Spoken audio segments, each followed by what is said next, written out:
another day at the cannery. Don't go knocking your work.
Bring us honor, soldier. Feast your eyes, soldier. This here is a genuine Spacer's Choice injury customizing unit, designed to deliver a lethal blast of electrical discharge. I call it the Hand of the Law. You ever want to see a mechanical flailing around like a grounded fish? You stick a couple thousand volts in its guts. With compliments from old Ludwig.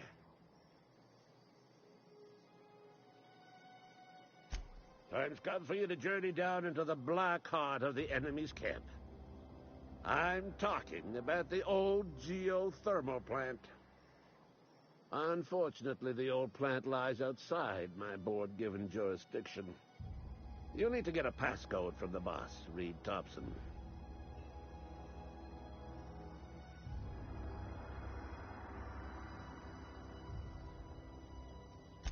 I need you to get us the brain of a mechanical.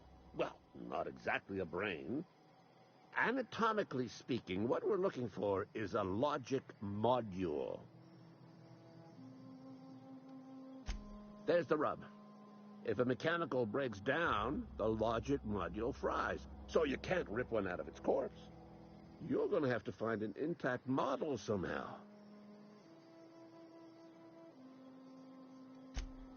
Don't tell anyone, all right? I've got a contact. A real expert in the inner workings of the automaton. We are going to rip those mechanical secrets right out of their circuits.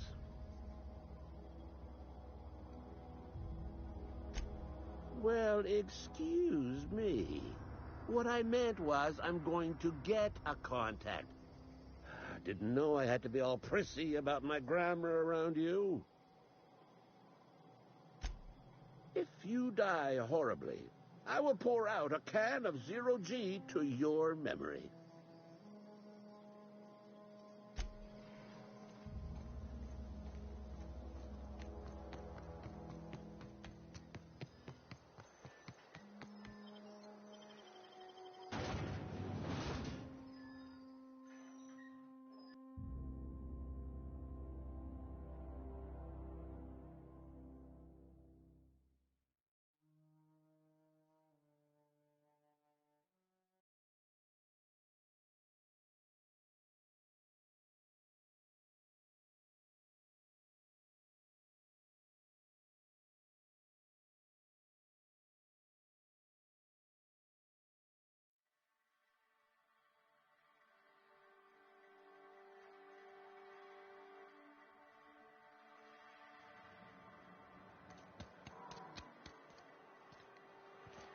got my sights on you.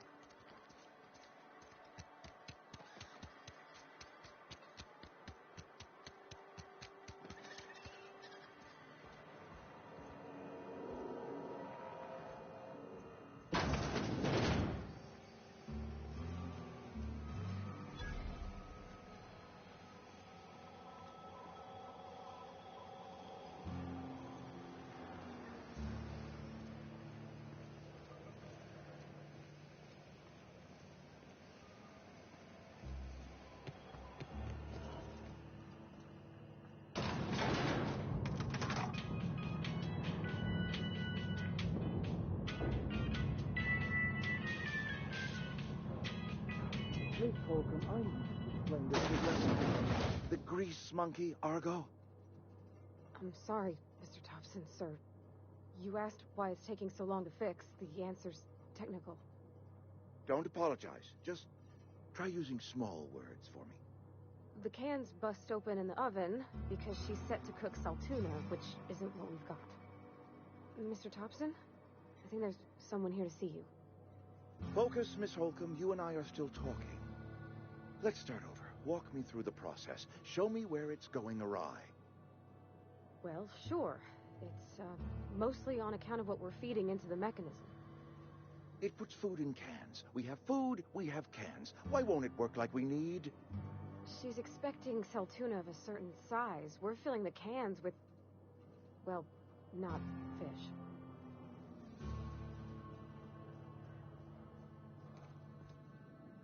Seems we've got a guest. Really now, Parvati, I do wish you'd spoken up. I do apologize. I was given no forewarning of your arrival, or I might have welcomed you at the gates myself.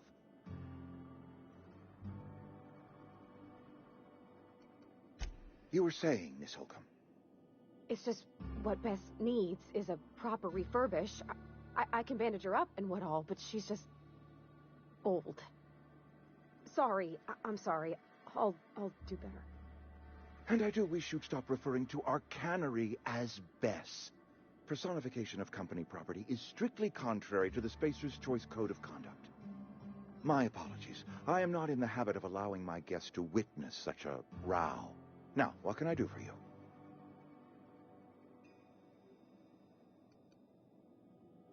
I'm Reed Thompson, Outpost Administrator. I cannot help but notice you are not in uniform.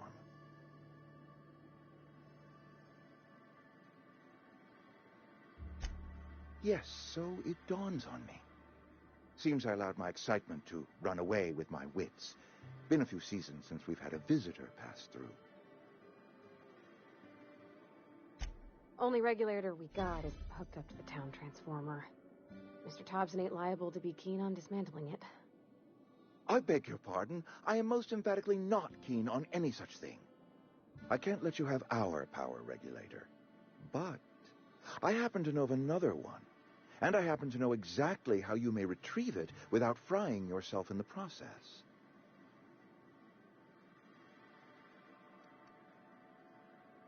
My proposition benefits the both of us. Please, hear me out. There's a power regulator in the old botanical lab. It's mostly abandoned, so all that power is being squandered. Go down to the geothermal plant.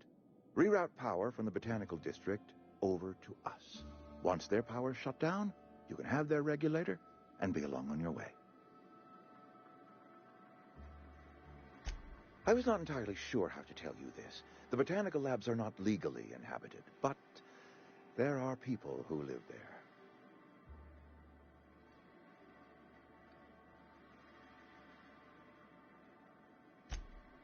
No, I do not imagine they will be pleased. But like a parent disciplining an unruly child, you will be doing them a kindness. The people living in the botanical labs, they're deserters, former workers. I need them back at their posts. I need them to come home.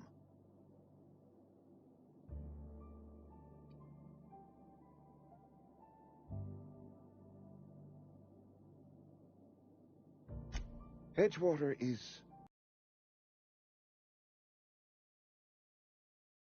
meet our quotas this year, the company might shut us down for good. I need those workers back at their stations.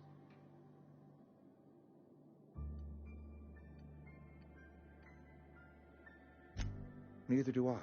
The fault was entirely mine. I pushed them too hard. My hope is that by cutting off their power, you will convince those deserters to come back to town. Before you go to the plant, I want you to stop by the botanical lab. Speak to their leader, Adelaide. Tell her the power's about to go, and that it's time her band of deserters came back to town. Adelaide's older than the other deserters. She's dignified, kindly. From what I understand, her camp looks to her for leadership. That is not a hypothetical I enjoy entertaining. We need Adelaide back. Nonetheless, I will settle for the return of her followers. We belong to one community, the Spacer's Choice family. If we dissolve into factions, then we will all perish separately. Adelaide will understand that. My dad told me all about the plant. Taught me all he knew. I could come in useful. I mean, if that's all right with you, Mr. Thompson. Sir. I hesitate to part ways with Miss Holcomb, but I cannot deny that she is talented, and may prove useful to you. You will need an administrative passcode in order to enter the plant. I am trusting you with mine, and trusting Miss Holcomb to guide you if you'd like. Great! I got my wrenches and diagnosticators and hairpins and engine tape, so I'm all set. Well, I am glad to hear that. Best of luck to you, and thank you again for your help. It is a lot to ask of a stranger, I know.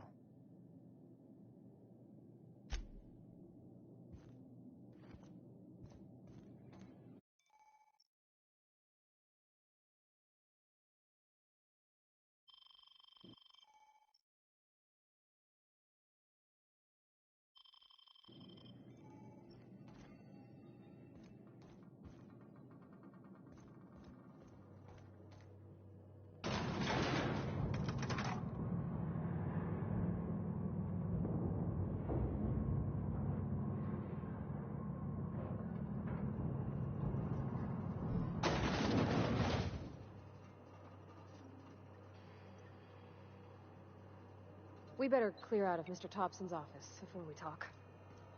Hey, mister, can we talk? Sorry. Let's talk when you're free.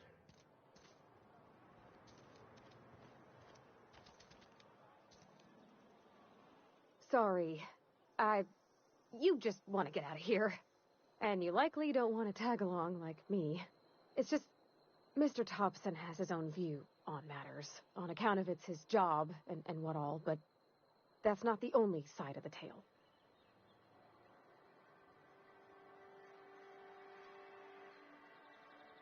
Oh, he ain't a liar. He believes every word he says. It's just, he doesn't always get where other folk are talking from. To Mr. Thompson, a person's a gear. It does its job quiet-like. If it squeaks or stutters, it gets replaced. The deserters are decent folk. I knew some of them before they left.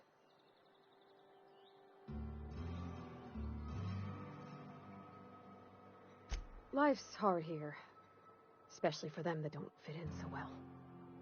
We're one big Spacer's Choice family, but every family's got the one the rest whisper about.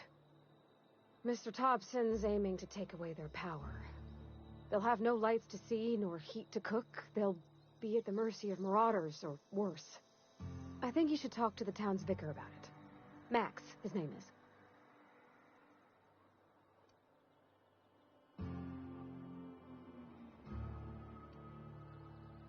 Books are for rich folk. I wonder what he wants with something like that. Thanks, mister. I just think when you gotta make a decision that'll hurt somebody, it's best to think on the right and wrong of it. That's what my dad used to say anyways.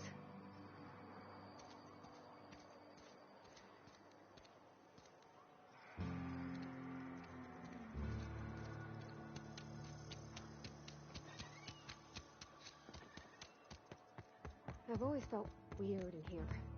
It's too clean. I'll meet you on the ship when you're ready to depart from Emerald Vale, Captain. But what? I thought you would talk to him. You wanted to speak to me, Ms. Holcomb? Every time I've tried to engage you in conversation, you look at the floor Answer in single words and slink away. I can't imagine what would be so grave as to drive her to my mission. What has Mr. Thompson asked you to do?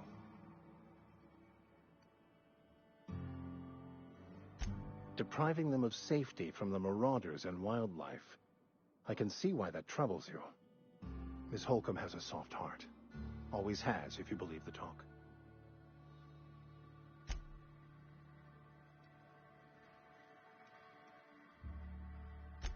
They rejected the order of society and live beyond the walls so thoughtfully provided by our Spacer's Choice patrons. Does that strike you as a responsible life choice? Astute. But I am here, not in the deserter camp. So that's not a variable I can account for. Assuming your goal is to save as many as possible, then you should bring everyone together. Send the power to Edgewater and convince the deserters to return to the fold.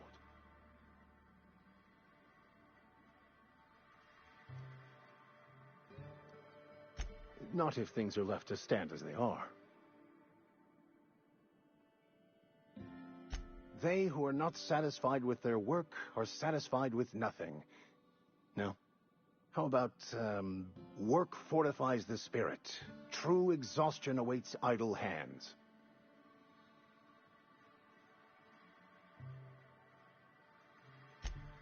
The OSI teaches that the Grand Architect set a perfect system in motion at the beginning of time. Contentment is found by accepting one's role in that grand plan.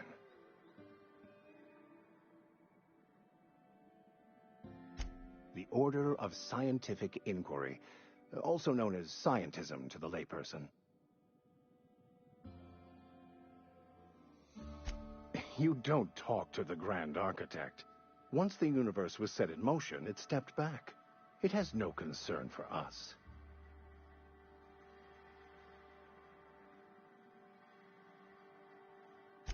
We will eventually decode the plan and all its intricacies. Once we are able to deduce the properties of every particle in the universe and its trajectory, we will know everything. The future, the past, each person's place within the plan, all will be laid out before us, removing struggle and bringing peace.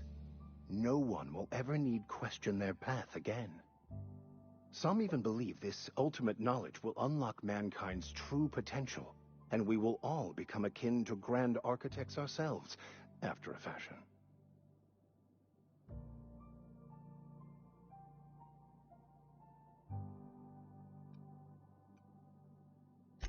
I would love to discuss the finer points of my religion with you. Oh, wait. No, I wouldn't. Seriously, though, to truly understand the metaphysics involved takes years of study and contemplation.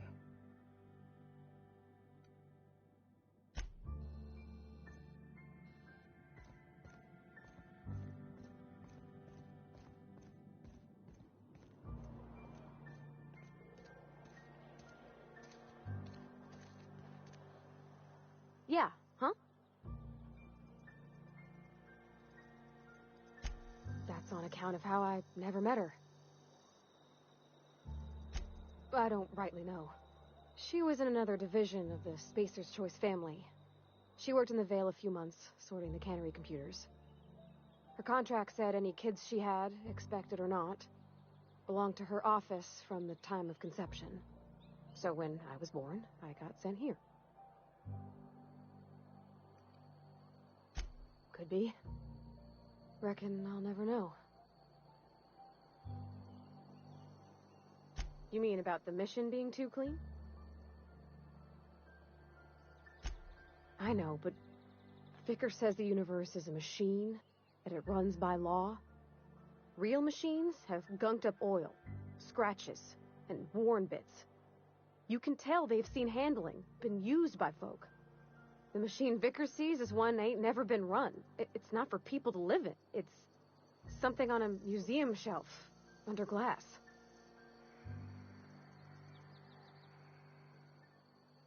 Fixing the universe is a job for somebody way better than the likes of me.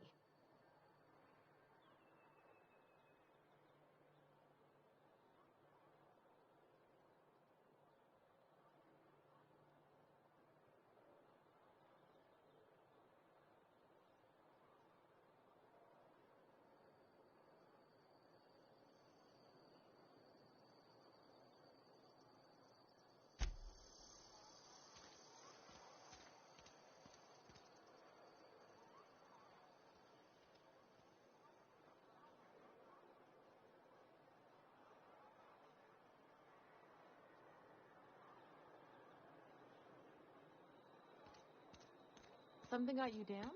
Nothing. Heard something that's up.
You got him!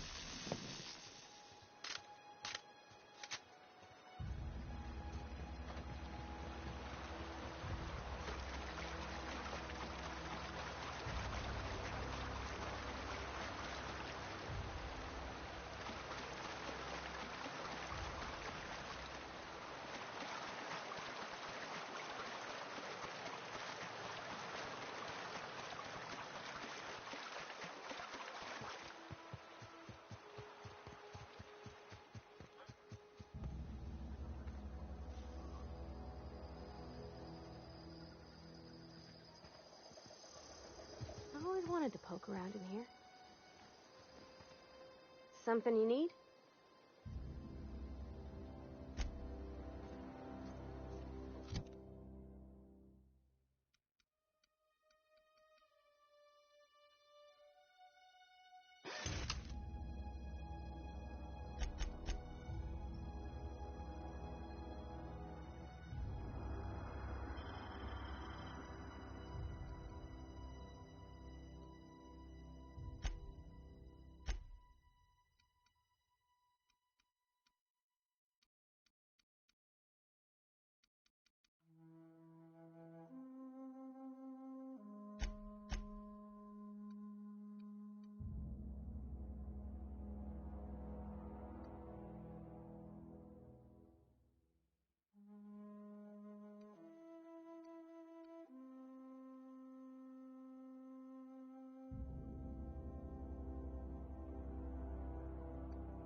Mr. Thompson said to talk with Miss McDevitt before doing anything here?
Bring us honor, soldier. Bang up work, soldier. You're a credit to your uniform. Oh, that reminds me. Gotta look into getting us a uniform. So this is it, then. The key to humanity's victory over the mechanical hordes. I would reward you with the gratitude of the Resistance, but I'm guessing you want something tactile. So here's a couple bits for your trouble, and a little something to remember me by.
Move along, stranger.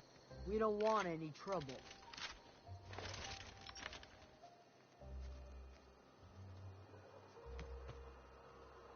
I don't know you. Whatever you're looking for, it ain't here. Move along. Answers, huh? You must be one of those philosophicals. Already got ourselves one of those.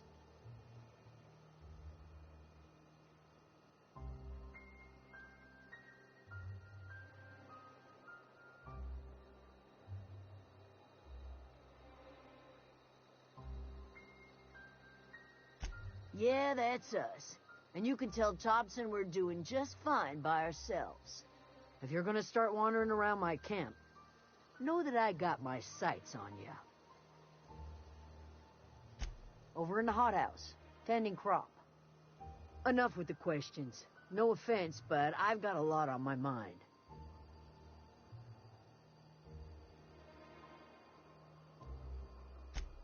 Well, look at you, buzzing around the Aether with your very own ship. Rest of us gotta make do with the ground at our feet. No, I'm sorry. That was unworthy of me. Lady named Zoe went missing some nights. I'm wondering if marauders got to her.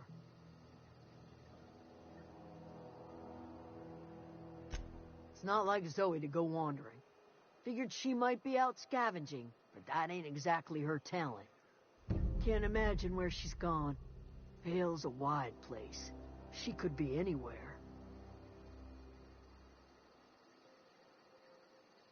Could do without the gallows humor. I'll tell you what I can.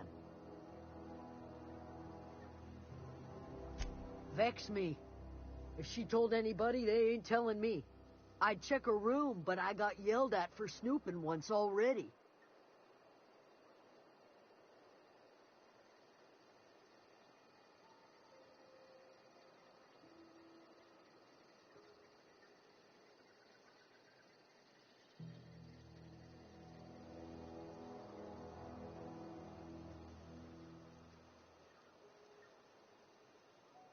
Little ways ago, she was always obsessing over her serial dramas. Wanted to see what the fuss was about. Well enough to know we never got on. Zoe and Stefan were close. If anybody knows the workings of her mind, he does. She was lazy and thoughtless, but she's still one of our own. What is it?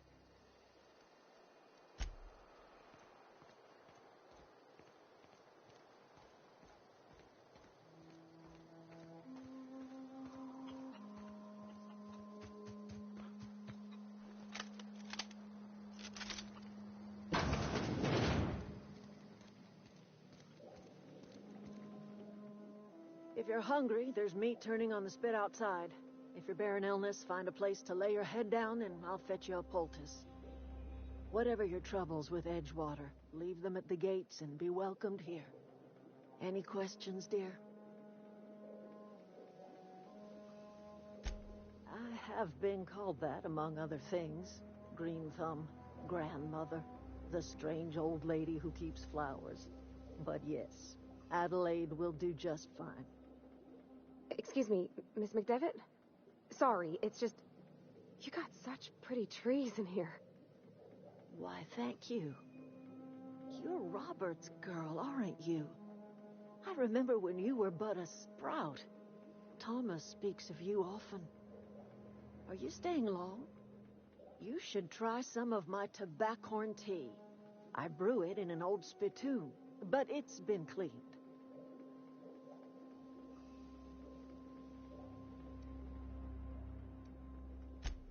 Reed Thompson, you here on behalf of that cold-eyed reptile? Let's hear it. What's Reed's idea of peace, then?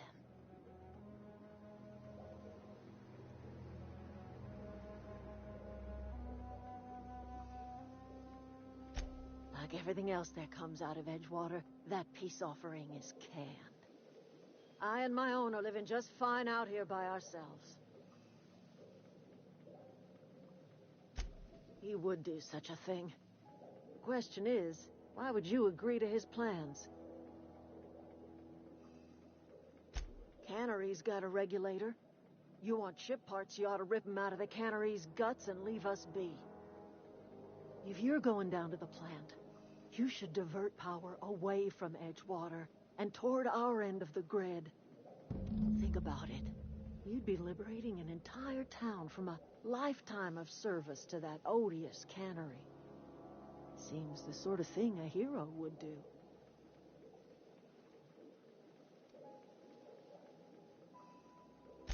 You've seen that miserable excuse for a town with your own lamps. Hollowed out workers laboring their lives away at the cannery, living off whatever scraps Spacer's choice throws them. You know that's true, don't you, Ms. Holcomb? Your father died of overwork. His heart gave out.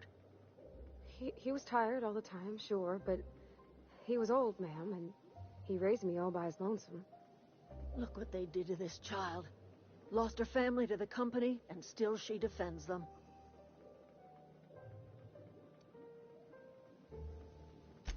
I'm all right.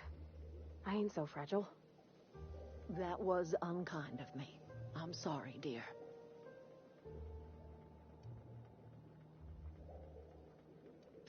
Life in Edgewater grinds to a halt. The cannery shuts down, workers desert in droves, and our own little camp grows and thrives.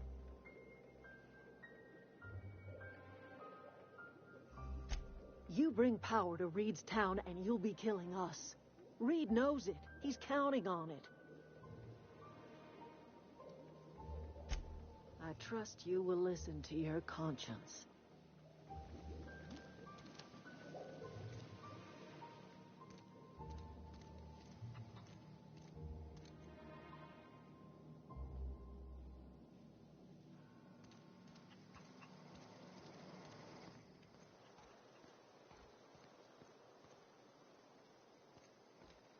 Oh, that's Thomas. He used to follow me around before he left the cannery. Something you need?